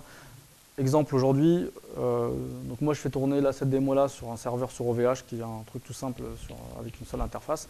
On peut aussi, j'ai un autre environnement que je fais tourner sur Amazon. Pour le coup, il y a deux interfaces réseau qui sont supportées. Il y en a une pour la communication interne entre mes machines perso de AWS sur Amazon. Et puis après, il y a les adresses IP exposées, donc sous forme de floating IP. Voilà. Donc tout ce qui est communication entre les machines, on fait passer par le réseau interne Amazon. Et tout ce qui est exposé, vocation à être exposé à l'extérieur, ça passe par une autre machine. Voilà. C'est pas un prérequis fort là-dessus, sur avoir plusieurs lames, etc. Ça, cette partie-là, on la laisse gérer par l'infra qui est sous-jacente. Si on veut faire de l'agrégation de liens, etc., c'est géré en dessous. Lui, le cluster OpenShift, il travaille vraiment au niveau conteneur et au niveau OS, en fait. Oui. Alors, dans mon exemple, celui-là, moi, c'est pas que j'ai triché, mais c'est que mon OpenShift, il fait à la fois node et master. D'accord. Donc là, la question ne se pose même pas. Mais dans un cas réel, où on a un master OpenShift et X nodes, les deux réplicas sont pas forcément, et c'est la plupart des cas le cas, sont pas sur les mêmes VM en dessous. Ils vont être distribués. Alors voilà, ça c'est la configuration du mécanisme de scheduling qui est lié à Kubernetes. Donc par défaut, il y a deux labels qui sont pris en compte. Il y a un label qui s'appelle région et un label qui s'appelle zone. Et il y a un mécanisme d'affinité sur la région et d'anti-affinité sur la zone. Qu'est-ce que ça veut dire? Ça veut dire que des pods que je vais taguer avec une région donnée le scheduler de Kubernetes va s'assurer qu'ils ne soient jamais dans la même région. Il va les mettre tous les deux sur deux nodes qui ne sont pas dans la même région. Et l'affinité par zone, pardon, c'est le contraire. Donc il va s'assurer que les deux soient colocalisés à chaque fois. Mais c'est paramétrable, effectivement. Ça, cette partie-là, donc ça, c'est le paramétrage par défaut du scheduler. Et après, on peut rajouter tout un tas de règles autres en disant, voilà, pour un label qui s'appelle hardware égale x86, je veux de l'anti-affinité. Pour tel autre label, je veux de l'affinité. C'est paramétrable. Mais ça, c'est des cas d'utilisation assez avancés déjà. Dans la plupart des cas, le paramétrage standard, ça suffit.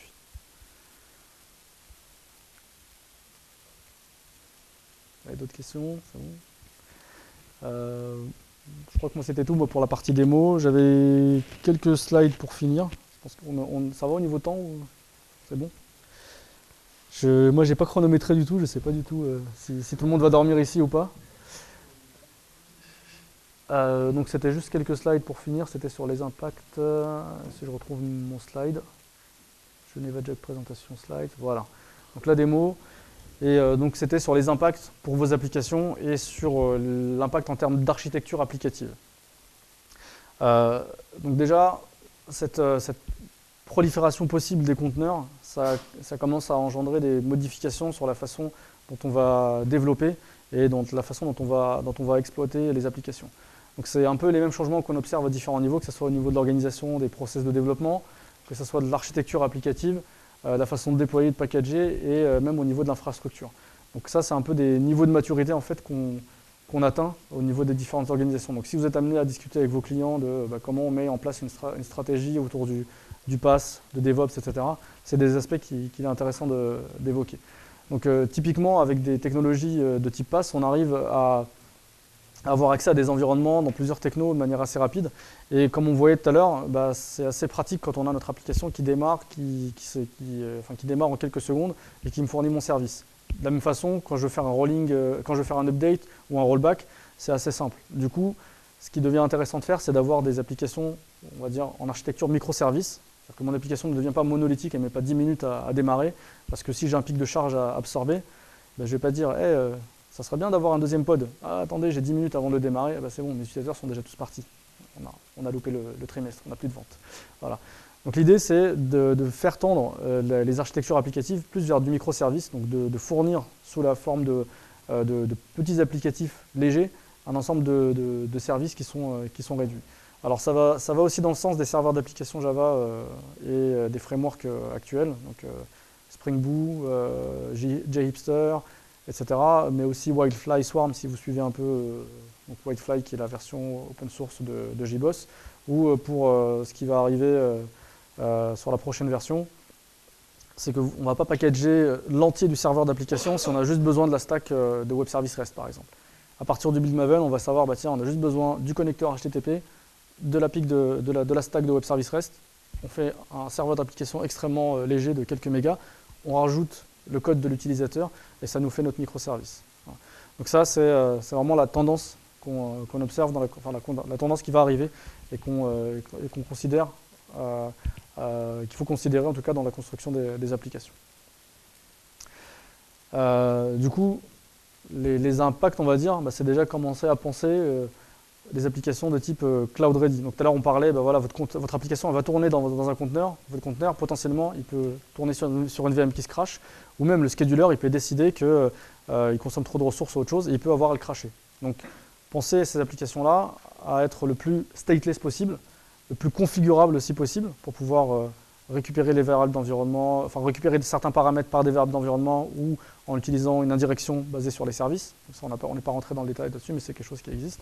Et puis d'utiliser les patterns le plus stateless possible, sachant que le stateful, ça reste toujours possible. Donc c'est le cas dans JBoss ou d'autres. Mais voilà, c'est une évolution en termes d'architecture applicative. La migration de vos applications, si vous envisagez de faire du conteneur, c'est quelque chose de relativement simple si votre application tourne déjà sous du Linux. Comme je vous disais tout à l'heure, les conteneurs, c'est pas entièrement technologie agnostique, ça va être lié à ce qui va tourner en dessous. Donc l'environnement qui va être construit il va arriver à l'image de ce qui a tourné. Et puis, le truc intéressant, c'est que si vous faites du conteneur, vous pouvez aujourd'hui les tester en local. Donc, vous avez des initiatives comme Docker Machine. Donc dans la communauté OpenShift, je crois que ça s'appelle Container Development Kit, qui vous permettent d'avoir des machines virtuelles très légères, qui vont faire tourner un Docker et vous fournir des outils dans votre poste de dev Windows, Linux, Mac ou autre chose, pour pouvoir piloter cette petite VM-là qui fait tourner un Docker pour vous. Un point intéressant aussi, c'est que les développeurs et les équipes d'exploitation vont commencer à utiliser la même enveloppe de communication et le même langage, en sens le langage autour des templates, autour des conteneurs, autour des services. Donc l'idée, c'est de rétablir un peu la communication entre les différents types de projets. Et puis donc le passage d'une application aujourd'hui en type SOA ou N-tier, comme on les voit aujourd'hui, ça va imposer effectivement de perdre du poids au niveau des applis, donc les rendre moins monolithiques, plus basés sur des patterns autour des microservices, des services qui sont minimaux, atomiques, et ça exige aussi de penser dans certains cas, de repenser la façon dont on va gérer les transactions dans les applis. Donc ça, c'est quelque chose dont on ne parle pas beaucoup, on dirait que c'est un peu le sujet tabou, mais du coup, qui dit stateless va souvent dire, dans le cas des transactions, penser compensation, donc prévoir des mécanismes de compensation pour les transactions. Et puis le fait que les rolling updates, les rollbacks, les updates et les rollbacks soient facilités par le pass, bon, ça vous laisse de la marge d'erreur, mais ce n'est pas non plus une excuse pour faire des bêtises. Voilà. Et dernier point, c'est autour de la méthodologie. Donc là-dessus aussi, le pass tel que c'est vu, en tout cas par les équipes d'OpenShift, ça a pour vocation d'aller favoriser les initiatives de type DevOps, où on va essayer de rapprocher les gens en termes d'équipes pour pouvoir avoir des équipes qui sont pluridisciplinaires, où les gens vont pouvoir parler le même langage, être sur un pied d'égalité commun pour la communication. L'objectif étant de raccourcir la boucle de retour quand on a un défaut sur l'application ou quand on a un problème sur la prod, pour pouvoir être le plus réactif possible et le plus agile possible. Et puis l'idée aussi, ça permet de venir construire des applications polyglottes, donc comme je disais, d'avoir des équipes pluridisciplinaires et d'adapter l'utilisation de vos outils à des contextes en étant le plus efficace possible. Et dernier point, voilà, l'objectif c'est de réussir à changer cette vision du DevOps. Donc aujourd'hui la livraison c'est oh non, il y a une nouvelle livraison, une nouvelle mise en prod qui arrive, on va encore mener ça, et essayer de changer cette vision en quelque chose qui est plus que ça. Voilà, merci à tous.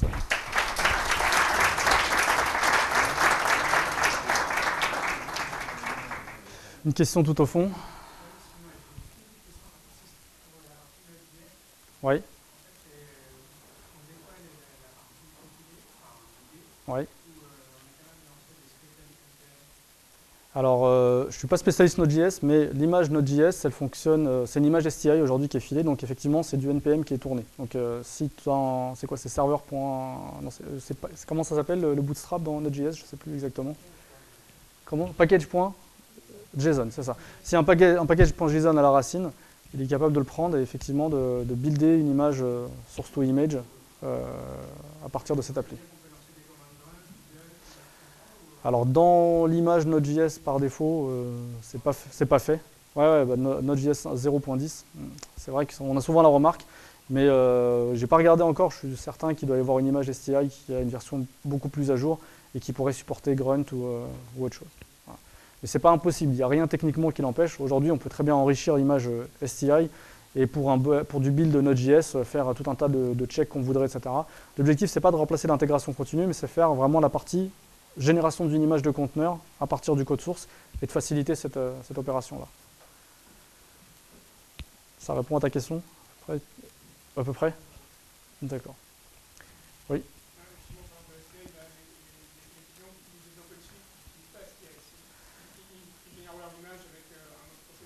Alors ça dépend. Ça dépend. Ils expérimentent en tout cas les deux cas. Et quand ils ont déjà une usine de développement existante avec plein de contrôles, etc., ils préfèrent intégrer OpenShift dans ce processus-là et générer une image Docker au final et la pusher dans l'enregistré OpenShift.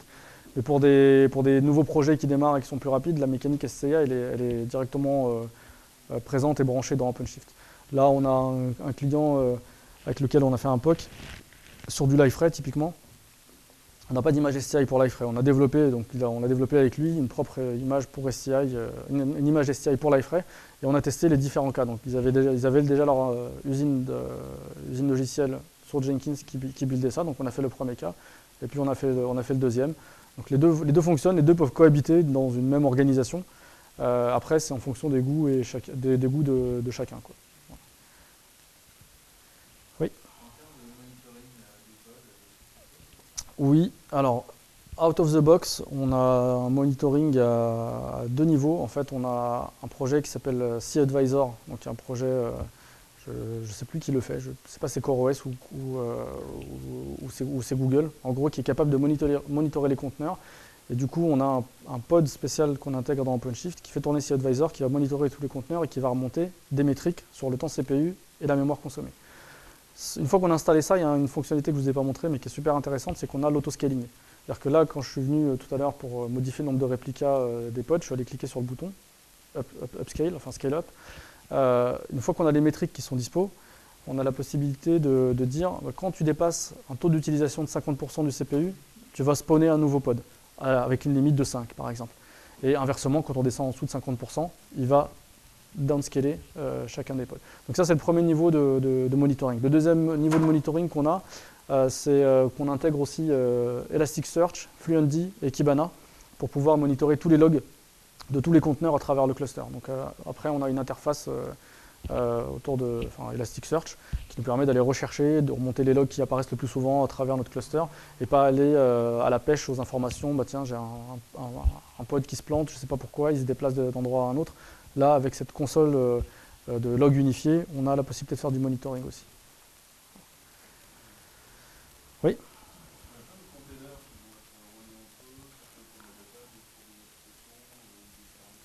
Alors ça, c'est le cas le plus classique que tu décris là. Pour les besoins de l'application, on a fait un truc tout bête avec juste un front-end. Mais généralement, c'est effectivement, au minimum, on a un front-end, une application web et une base de données. Et les deux communiquent en fait par un service. Tout à l'heure, on voyait Ticketmonster, il a un Ticketmonster-QA, ça c'est le nom du service. Et ça correspond au sein du projet, ça correspond aussi à un nom DNS. C'est-à-dire, si je rentre dans un conteneur qui est dans le même projet, je fais ping Ticketmonster, en fait, il va taper sur le conteneur qui est dans le même projet. Et si ce conteneur-là a des ports d'écoute, etc., il va pouvoir les adresser. Donc, quand on fait un projet donc, avec un front-end et une base de données, la base de données a un nom de service, database par exemple.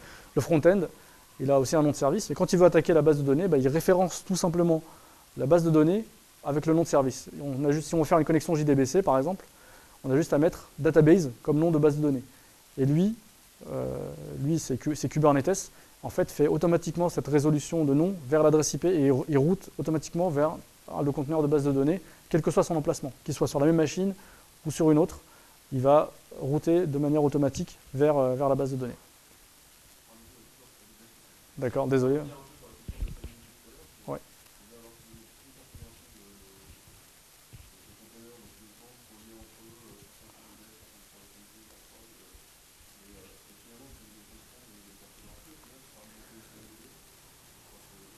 Alors, aujourd'hui, ça ne fait pas partie du périmètre d'OpenShift, cette partie-là. Donc, c'est vraiment il y a d'autres outils. Au-dessus, il y a un projet qui s'appelle ManageIQ qui permet de gérer ces fonctionnalités-là, qui sait gérer aujourd'hui OpenShift. Donc, il est capable de voir la charge pour les conteneurs et l'utilisation de CPU pour les conteneurs et de dire sur quelle VM ils sont en train de tourner. Et ensuite, d'agréger l'information de telle VM est chargée à tel niveau, elle a tant de conteneurs, etc. Et de déclencher même des actions, de dire je fais grandir le cluster OpenShift ou pas. Voilà. C'est un autre cas d'utilisation, ça sort du périmètre technique d'OpenShift, mais c'est effectivement des questions qui reviennent et qu'on adresse avec ManageIQ. Merci Akram. Je vous propose de venir vous poser des questions directement pour un expert. Encore merci. Merci.